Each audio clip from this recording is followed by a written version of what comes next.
Does Israel have the right over the land of Palestine as they claim?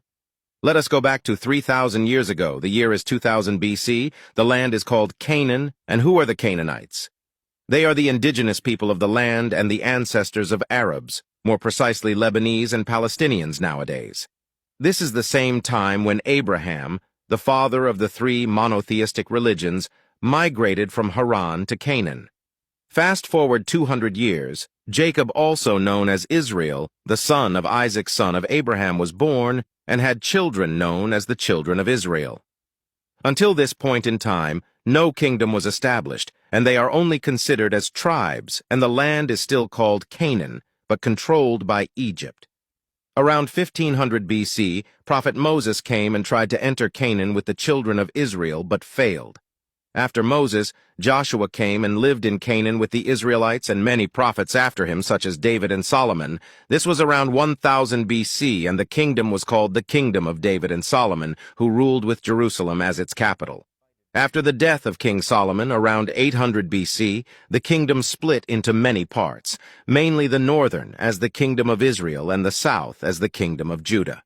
In 721 BC, the Assyrian Empire conquered the northern state and destroyed 10 Jewish tribes and left the southern state with the capital Jerusalem and only 2 tribes left. But the year 587 BC, the king of Babylon attacks the remaining 2 tribes and destroyed the Temple of Solomon.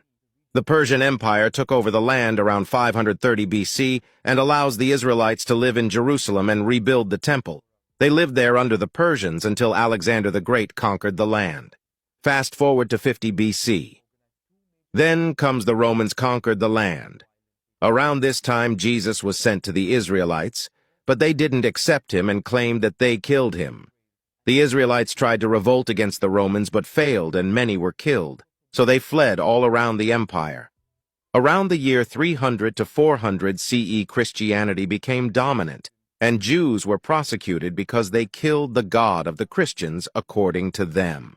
Around 600 CE, Islam came, and the second Caliph Omar ibn al-Khattab conquered Jerusalem, and the Jews welcomed the Muslim in hope of better conditions. And for the first time in history, Muslims, Christians, and Jews lived together in peace.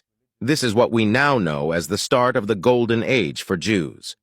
Around 1099 CE, the Crusaders took over Jerusalem and massacred every Jew they came across. In 1187 CE, Sultan Salah el-Din al-Ayyubi takes back the city and invites the Jews back again to live in peace with Muslim and Christian once again. All of this changed after the First World War, when the Ottomans lost the city of Jerusalem.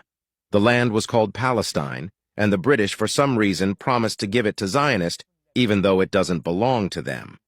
The Zionist movement then started prosecuting Palestinians and building illegal settlements after the Palestinians welcomed the Jews that were running from the prosecution all over the world. Since then, the invaders, also known as Israel, keep expanding and taking over Palestinian territory, claiming it's their right, even though the Palestinians are the indigenous people and their ancestors are the Canaanites, who were there even before Abraham, let alone Jacob, the father of Israelites. If you watch this far, it means that you are human enough to do some research about what is happening today in the war where hundreds of children are killed, and not just believe the massive propaganda scheme pushed in the mainstream media by the Zionist apartheid state. I wish that you are honest enough to be just and chose the correct side from history. And always free Palestine.